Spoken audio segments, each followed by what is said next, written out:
since I was 6 can call me Freddy. Okay? If you went to grammar school with me, it's okay. Otherwise, no. The owner's name is Donald O'Finn, so I don't know. Well, sure, Finn. Yeah, that makes sense. Fred, Fred, Donald Fred, O'Finn, Fred, Freddy. Friendly. Yeah, you have most of the letters there. By most, Yeah. 3. Right. Right. What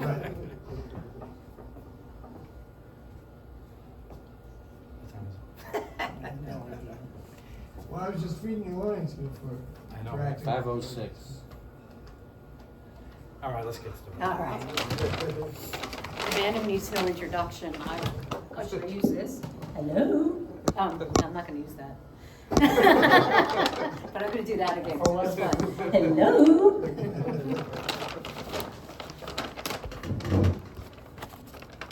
All right, so Pete asked me to introduce him, and he said, don't talk very long. And I'm pretty sure he said that because he didn't want me to steal his thunder again. Anyway, I'm good. I get to hold the book. Great book. I want to say that reading this book,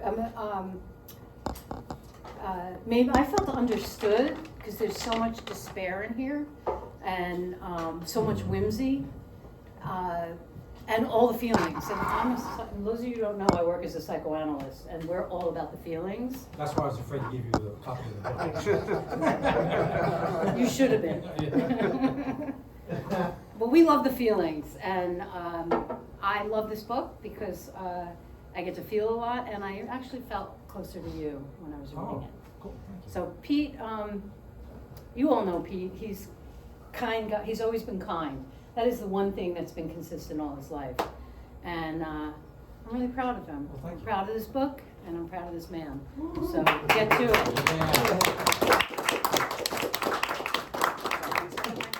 Okay, this is what I was going to do, because I thought there was going to be like 20 or 30 people. So I was going to say, if you don't like curse words, cover your ears. And then I was going to say, what the fuck are you all doing here? I thought 5 people would show up. And I figured, well, my wife would come because it's 2 blocks away, and my son would come because she would bribe him with food. And there's a couple of you out there that I have like dirt on, and you would come because of that. So I didn't have to do that because only people I know came. So, but I did it anyway. I'm gonna tempt fate. So I'm gonna start off with a story about a comedian that bombs. Hey, Julian, you don't have to sneak in, bro. Everybody, that's Julian. I like to call him Big J. This is called a big slice of life. He bombed, and he knew it. Before hearing the heckling and the boos, it doesn't matter how many times he stood on that stage in front of a microphone under the bright lights, stand-up was just a challenge. It started out okay, then a joke went flat, and then the next, and then a few more behind. And the sweat started to pour down his face, and it soaked his shirt. His throat went dry. The water bottle tasted like sand. He stuttered twice, felt small, wanted to crawl up into a ball. But he chose this life, despite protestations from his wife. He had something to prove. It wouldn't be easy. The odds were lousy, and so was this life sometimes. But to make someone laugh and think about shit was the greatest feeling. A real big fucking slice of life. Yeah. I wrote a bunch of things during the pandemic. Most of them were pretty, devastating. This one is kind of a guy who didn't really know what to make of the early days of the pandemic, and you'll see what happens. It's called Handshake and Hank. Flashback, 2002. Handshake and Hank went from town to town. Arms stretched out, never met a hand he wouldn't shake. Men thought his grip was more than all right. Women thought he was mighty polite. He made his living pressing hands, delivering his spiel, selling his wares door to door, morning to night. A dinner at the diner, laid his head on a greasy hotel pillow, then it was time to turn out the light and say goodnight. The year, 2020. Handshake and Hank didn't know what to do. Social distancing didn't feel right. 6 feet apart, no handshake, or a visible sly smile. His talents were suppressed. People bought shit online. Handshake and Hank's kind are out of step, out of touch, and out of time. Hank felt he had no choice but to go into a life of crime. Present day, 2021, Times Square. Midnight passed. It's 12:01. Handshake and Hank met his maker at the wrong end of a gun. The ball just dropped, and so did he. A failed heist under the bright lights, confetti all around. Handshake and Hank muttered in his dying breath to a passing reveler, "Hey pal, shake my hand one more time before I die." Thank you. This is one about how crime doesn't pay. It's called Aurovar. Mother Earth, cold damp dirt, nowhere USA. 6 feet under, dig it down on this misty night. Cold breeze, complicit clouds, masking moonlight.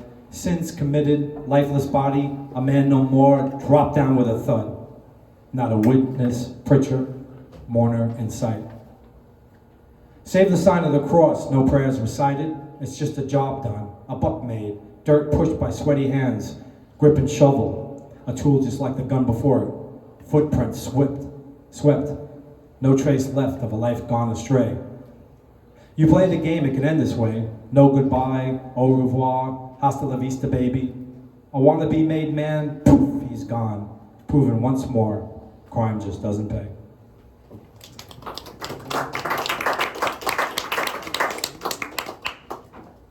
The next one's actually based on a true story, and it's fucking unbelievable story.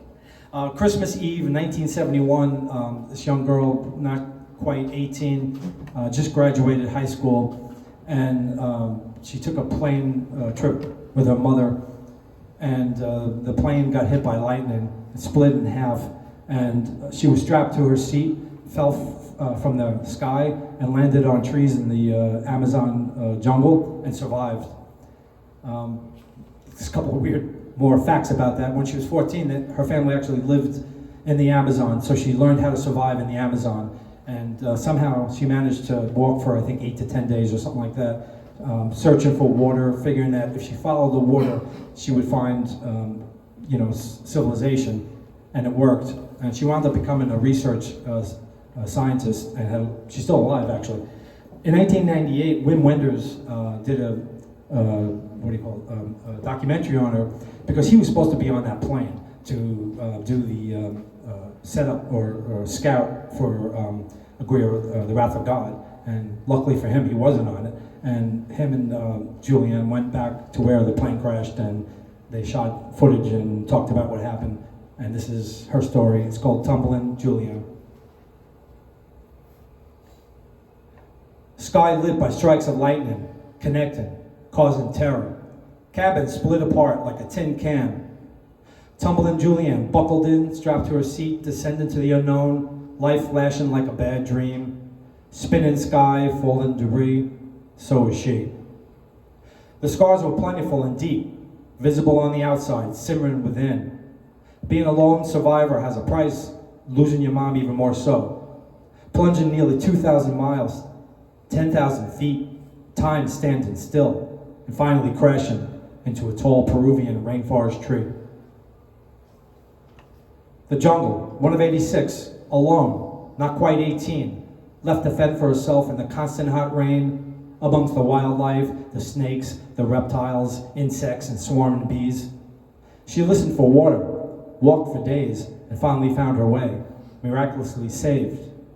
A long life set before her, Julianne not only survived, she led the way.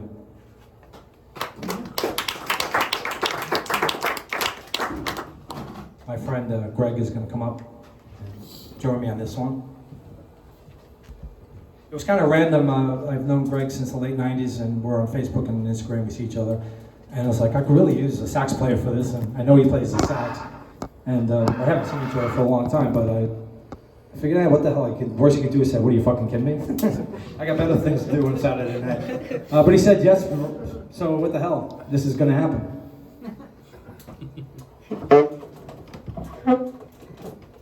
This one's called Circular Breathing. It's about a sax player whose wife dies from ovarian cancer. She was a dancer. Modern. Sometimes ballet. I'm free jazz, saxophone, circular breathing, avant-garde.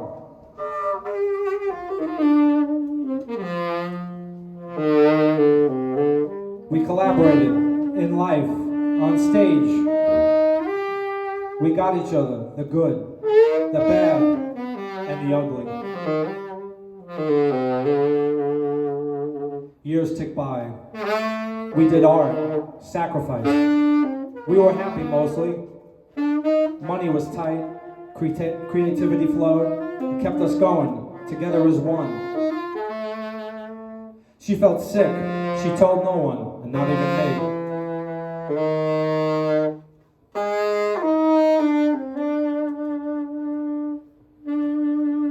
She finally got tested. Stage 5 cancer, ovarian. I barely had time to say goodbye. I don't feel like going on. I'm too hurt to cry. She's gone, and I'm left alone to wonder why.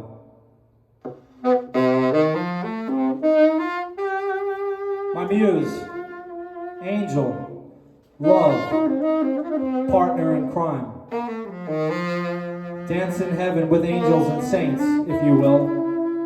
I'll play our song to keep your memory alive.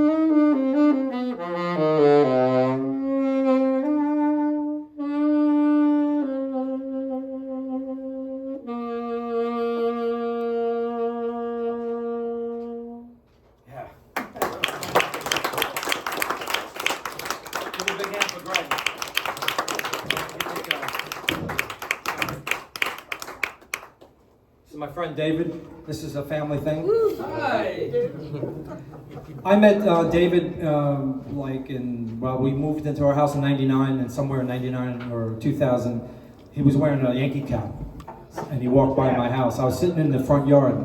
Hey man, you like the Yankees? And we've been friends ever since. He also a fellow foodie. This is when love and lust and food all get mixed up together. It's called succulent tamales. I waited all day to see her, like a schoolboy stumbling in the hall. The invitation swirled in my brain, and I sweated with anticipation. She was deeply pretty, like a movie star in a Spanish soap opera. Her fragrance made me dizzy every time she breezed by me. I couldn't wait to be served one of her delicious homemade tamales. Succulent, savory, and delectable, and could render a strong man weak. She put down the plate in front of me, and I let the steam hit my face and grinned like a Hollywood villain. I could barely breathe as I pulled back the warm corn husk in anticipation. The taste, salty and savory and sweet. My tongue tingled with delight. I indulged like a madman, as if it was both my first and last meal. The juices ran down my chin, and I cried like a newborn wanting his mother's tit. It was magic and had grip on me like crack on an addict. Would I be invited back?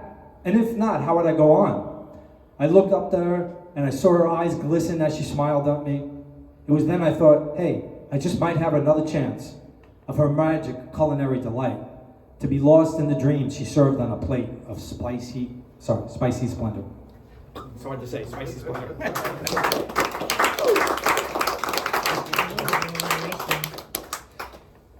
Unfortunately, a lot of our heroes in the arts, for whatever reason, can't face life and commit suicide, either slowly or quickly. This one's about Elliott Smith. He chose the fast way. It's called Unknown Magic. I got inspired to do this after watching a documentary about him. Knife plunged straight into the heart. A life of pain. Where did it start? Soft melodies, beautiful words, deep thoughts, thoughtfully played. A poet, a strummer, a man on the outside, drawn inside, sings how he feels. Meant to be like that. Chords ring out but die down, harmonies blend and drift to a close. Why did it end in such a startling way? No one knows. Either or. They just close their eyes, dream of a life between bars. Lights shine bright on stage. Miss Misery just happened that day.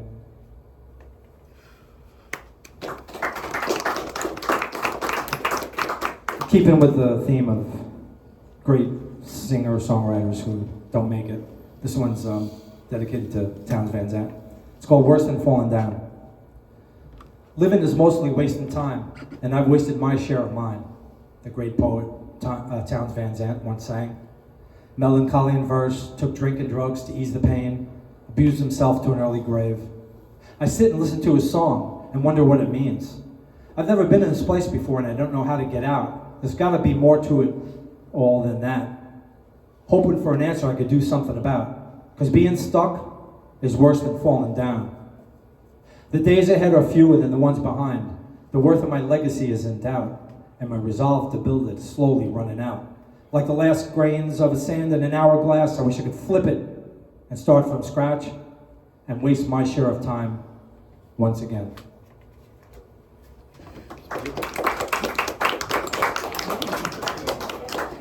Edgar! I was looking for you, dude.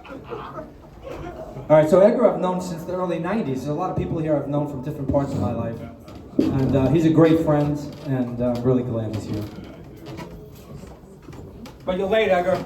I know, dude. I was actually here for like 10 minutes. I didn't know where you were. Next up, it's my pleasure to introduce, I guess everybody here has met her already, but it's my niece. And I already bragged about how great she is in wrestling, but she's so multi-talented. It's really incredible, all the things she does, and she's an inspiration, and she's going to read my next one. This one's called Whispers. I used to submit my write-ins, my poetry and stories to a friend of mine who had a multimedia website called the Wormwood Press, and she would have a theme, and a lot of times I had pieces already that fit the theme. In this case, it was called Whispers, and this is what I came up with. I'm going to play drums if you haven't figured that out already.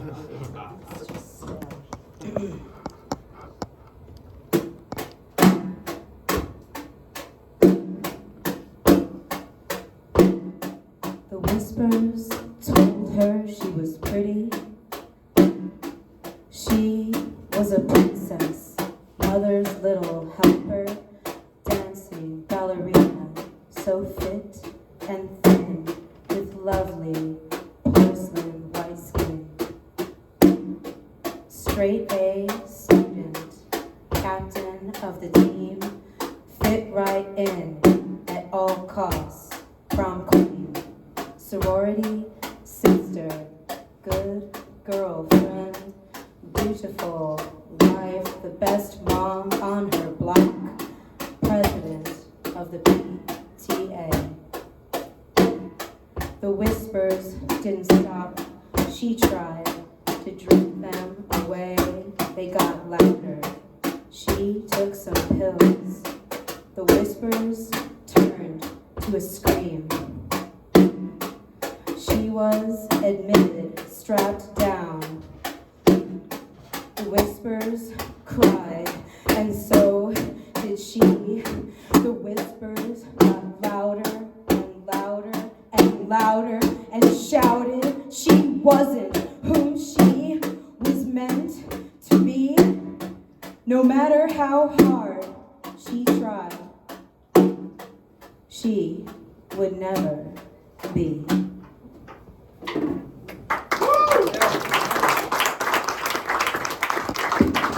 Thanks, Christina. Thanks, Uncle Pete. Check out that dress. I was gonna wear that. And with your gams, it would be great. If you don't know, Roy has really nice legs. So the next one is about a guy who loses it. It's kind of like a stab at a funny way of losing it. I don't know. It's called Vim Vigor. Like kind of lighthearted craziness, you know. I stabbed myself with Vim Vigor repeatedly with an antique silver fork with 4 tines, losing count after a couple of dozen or 3. I think it's from the set we got upstate in Socrates. Or was it the set Aunt Maggie gave us before moving to North Carolina? She was trying to lighten her load, and she gave us her shit away. Well, either way, it was a nice fork, and it really pierced my skin quite well. I had it coming, I said to myself, as I tried to rationalize my behavior to make it acceptable. Now, the question you might ask is, how did it feel? Well, quite frankly, I'm not really sure I can answer that at the moment, because I'm starting to feel a bit faint. Perhaps I should sit on the sofa and rest for a spell.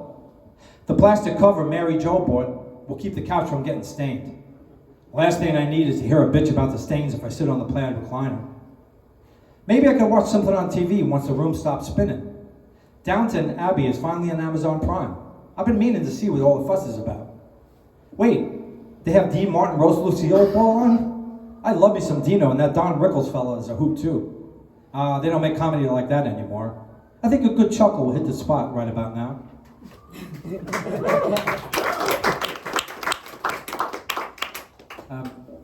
Not much of my writing is very funny.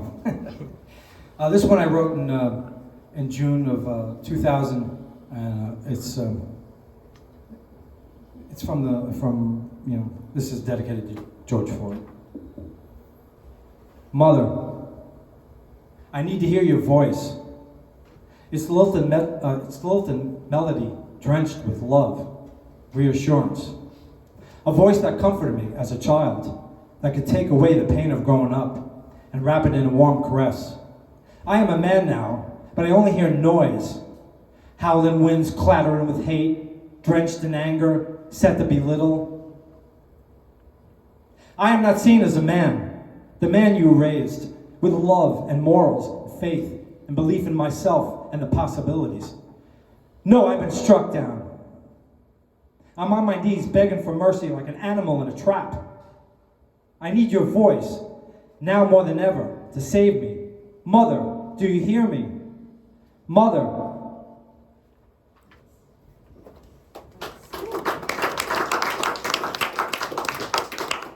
It's getting a little toasty up here.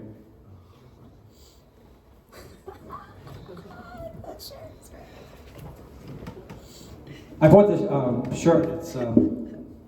It's Stiff Records, one of my favorite labels, and it says on it, "If it ain't stiff, it ain't worth a fuck." The only problem is I really can't wear it to work. It would be frowned upon. Frowned upon in the cafe. Some people might not like, including my manager. This is a story about a little girl who's a little different, and she deals with life by fantasy. It's called A Fantastic World. Angelina was mute, been that way since birth. Mom and Papa just thought she was cute.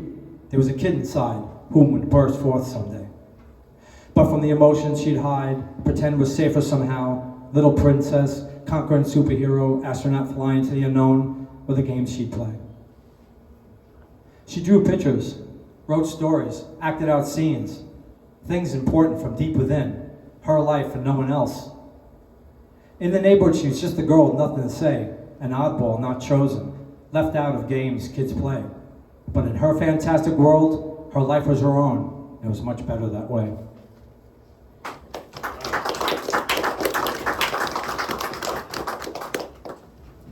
Most of the people here are of the age they might know this story. Philippe Petit was a high wire acrobat. I think he's still alive. Yeah.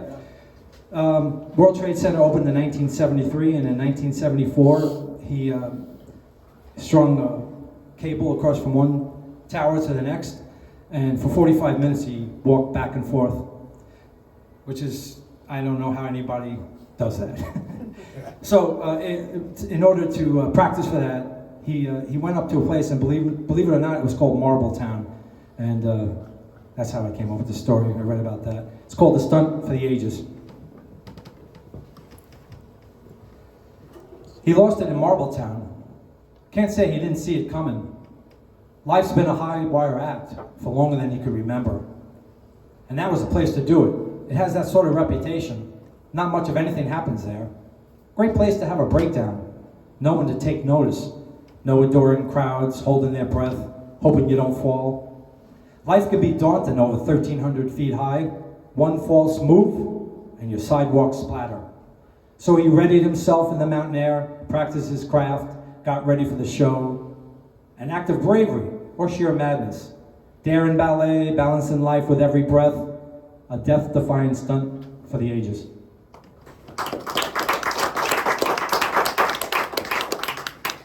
Okay, I have guest musicians. More guest musicians. I guess all of you know that I've known Fred since like, I don't know, 79 or whatever. Too many years to count. But the cool thing about this is his nephew Evan has joined us. So I've done a few things with Fred over the years, music-wise and otherwise. But it's the first time doing it with this nephew. It's pretty cool. Give him a little time. He's got a wire up here. It's musician lingo.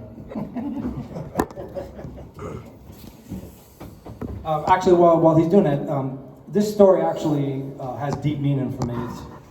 It's based on a true person. In the late '90s, I worked for Lifebeat, the music industry fights AIDS, and my job was to get musicians to do shows for people living in long-term care facilities and in AIDS wards and hospitals. And for some reason, there was a place called Rivington House. It was 200 beds. It was state-of-the-art at the time. It was on the Lower East Side on Rivington Street. And there's one resident that was there for a really long time. I mean, for 8 years, I knew him. Sometimes he would get out and then wind up back in, which is true for a lot of the people that were living with AIDS back then. I mean, it's really before, it was kind of before the drugs were really figured out completely. And I don't know, he was a character. I used to like talking to him. He was in a wheelchair. He had tattoos and a lot of silver and jade jewelry. And I can picture him to this day. He used to like to draw, and he had a daughter. And there was a lot about him that had character. He was just in a really bad place.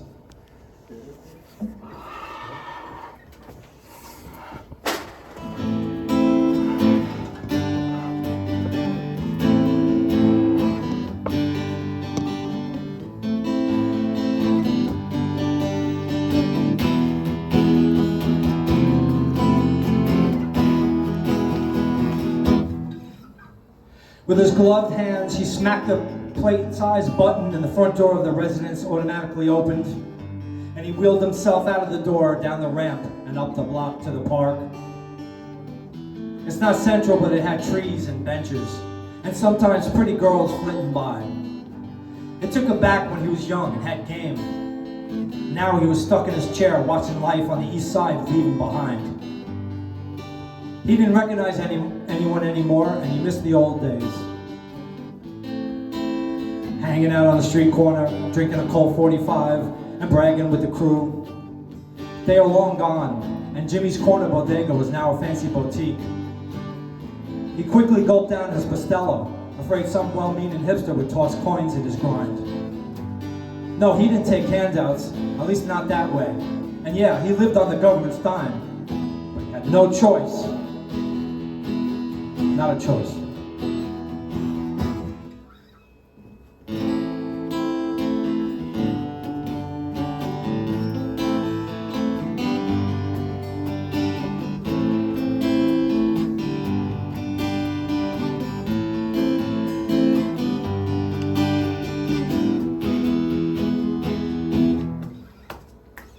He made the best of it living with AIDS in a long-term care facility. Despite the hanging beads and the colored lights and the photo of his angel plastered on his wall, it was just a hospital room when you get down to it. Been 8 years and he can't even remember how it came down to all of this, or he was really good at forgetting. He opened his sketchbook and drew gods and heroes and a place better than this. Time was suspended as images filled the clouds and the pencil moved across the page. The minutes of the day chipped away. It was time to go back now and wait in his room for the squeaky wheels to come down the hall and be served a plate of humility pills and a cup of juice to wash it down,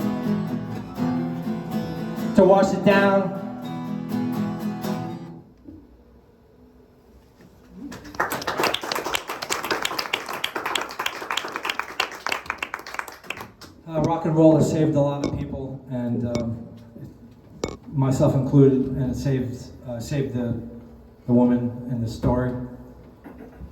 It's called, oh, funny thing, it's one of my favorite things I wrote, and I forgot to put it in the book, I don't know how. I was like, I want to do this one tonight, and I was like, what page is it on? It's like, holy shit, it's not in the book. But you'd be glad to know that pretty much like at least 3/4 or more in the process of finishing another book, and I hope to have it out sometime in the fall. This one's called Road Warrior.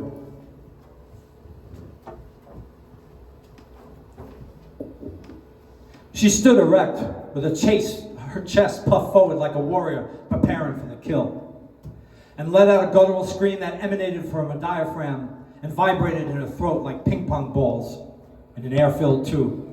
It was a violent release of anger and pain stored deep in her soul at the behest of a lifetime of abuse. And it shook the foundation to the core that left the audience both stunned and exhilarated at the same time. The drummer pounded out a loud thumping beat. It was a cue for the band to come in with their mournful tune in a minor key. They knew they were part of a moment, and a witness too. It was a late night religious experience, cathartic for those wishing to have something to believe in. And as sweat poured down from her brow, she coaxed out every last drop of emotion she had left to give. And for that night, under the glare of colored stage lights, and amongst the din of amplified grit, she was free.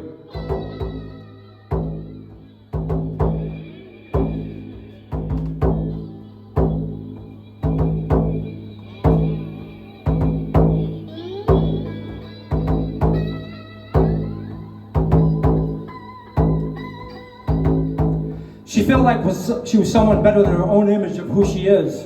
And when she collapsed backstage in a worn-out, stained sofa with a cold beer in her hand, she knew that briefly she had commanded her demons as they danced relentlessly in her head. They were kept at bay until the quiet of the next day, when they would begin to stir yet again. While driving to the next town in the harsh light of the morning, she slumped in the back of the van, looking out the window at trees and light posts whooshing by on the lonely stretch of another American highway. And she quietly repeated the mantra in her head.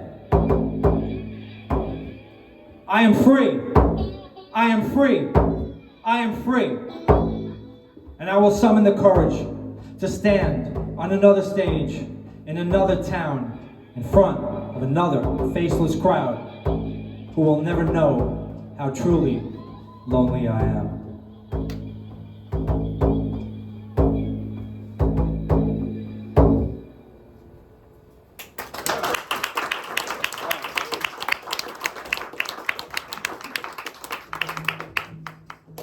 Okay, this is anybody know what time it is? 5:40. 5:40. Perfect. Okay, this is our last one, unless you give me a rousing standing ovation. My friend Edgar is always good at doing that. He can be very loud sometimes. So, I'm sorry I didn't recognize you when you first came in. But Edgar, you know, Edgar's a big dude, man. That guy's a good guy. Even though he's a Mets fan. Exactly. So this one's about a woman who decides to let her true nature come out. It's called Her Life Now.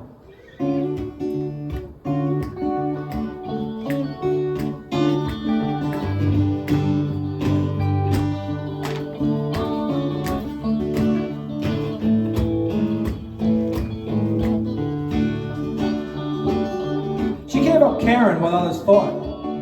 After a lifetime of anxiety-induced inner turmoil, she needed some extra cash. It's getting expensive hiding her true nature. So she grew her beard out. Almost a ruddy brown, like a Krylon can from 1979. It was pretty startling. A Fellini magical profile.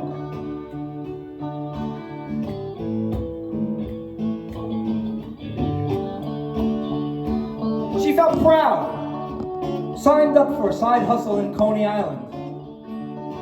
Sideshows by the seashore for the locals, the dreamers, and the bored who were looking for a thrill out from under the hot summer sun. She felt kinship amongst her fellow outcasts and outsiders who had left the mainstream a long, long time ago. They stopped trying to fit into a world not meant for their kind.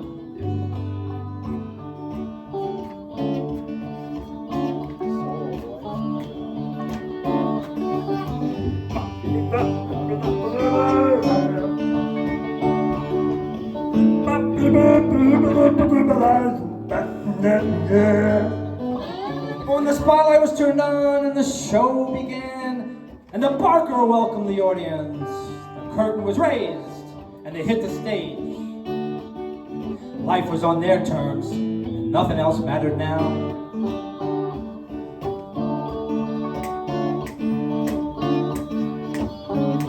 Everybody clap along! There we go. Now we got a show. The thrills of oddity and curiosity on breathtaking display as the sun slowly went down. The show came to a close. Take a bow to mad applause. And drop the curtain until the next show, where she and her kind will pass the time. This is her new glorious life now. Yes, her new glorious life now. 1, 2, 3, 4.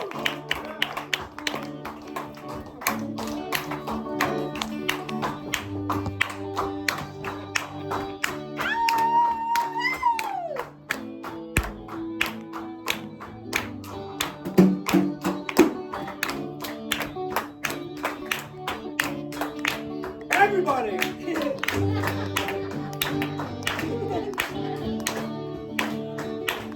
One, 2, 3.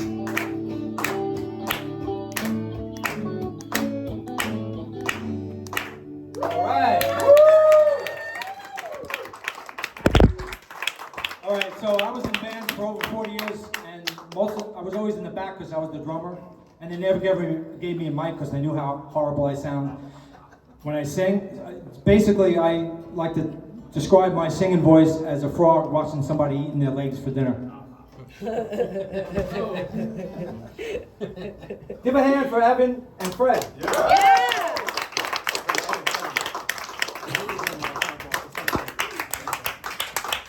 All right, so this one, I started with a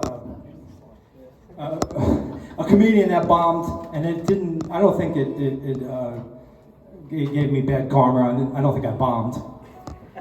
So now I'm gonna. Oh, all right, yeah, come on. How about like, no, it was great. You all suck. Oh. And I gave you free buttons too. Okay, so this one's called Disappearing Act, and it's about a magician who bombs. So that's how we're gonna end it, like bookends.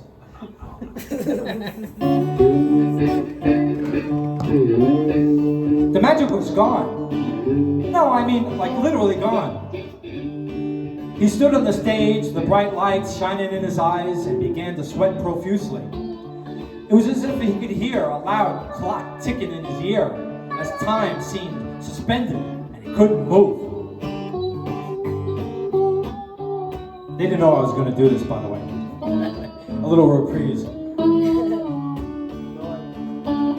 The audience sat silently and collectively gave the popular entertainer a disapproving stare with their mouths agape, like some of you are doing right now. What happened to his stagecraft and his flair? No ace up his sleeve? No doves to release? The rabbit was gone. No partner in a box waiting for the sound of a crisscross saw blade cutting through wood.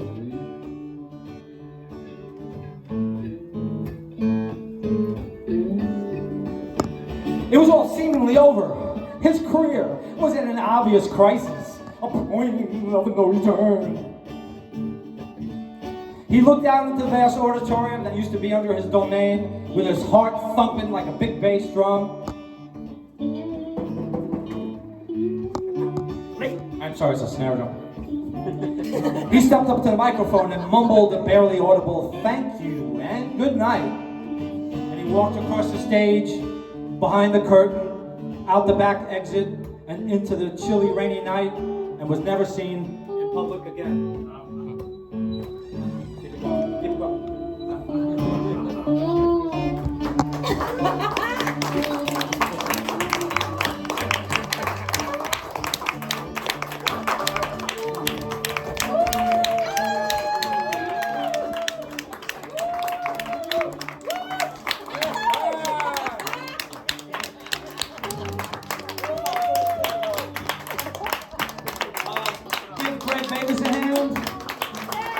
Give Christina Solomita a hand. Evan Hildinger, Bruno Denziano, my wife, my son, my friends, my family, and everybody. Thank you for coming. And I think most of you have the book already, so I'm not going to plug you. You can buy it. Woo!